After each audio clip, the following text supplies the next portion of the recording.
যদি শকত হ'ব মন আছে দিনত জাতীয় পতাকা ৰঙৰ খাদ্য খাব লাগিব।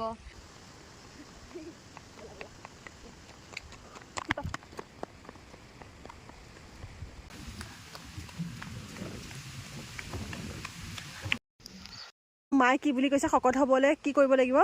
যদি শকত হ'ব মন আছে দিনত জাতীয় পতাকা ৰঙৰ খাদ্য খাব লাগিব, যেনেকৈ ভাত, বগা ভাত, সেউজীয়া চব্জি, সেউজীয়াখিনি শাক পাচলি আৰু কমলা ৰংটো হৈছে দালি। অ' মাই গড, বৰষুণ পৰিছে, ইমান ভাল লাগিছে।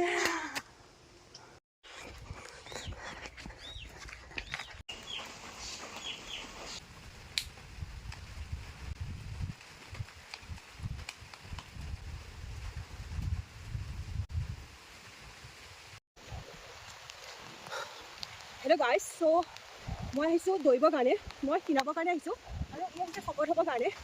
কিন্তু ইমান বেছি বৰষুণ হৈছে, মানে বতৰটোৱে বিচৰা নাই যে মই ক্ষীণাওঁ।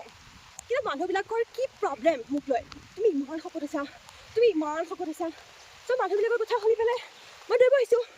কিন্তু দৌৰিব আহি দেখিছোঁ যে ইমান বৰষুণ, ফাৰ্ষ্ট দিনাখনে বৰষুণ। এতিয়া মই কি বুজিম যে বতৰে মোক ক্ষীণাটো বিচৰা নাই। চ' মই নিক্ষীণাওঁ, কাইলৈ পৰা থাকিম। বাই বল, বাই বল, বাই বল, বাই বল।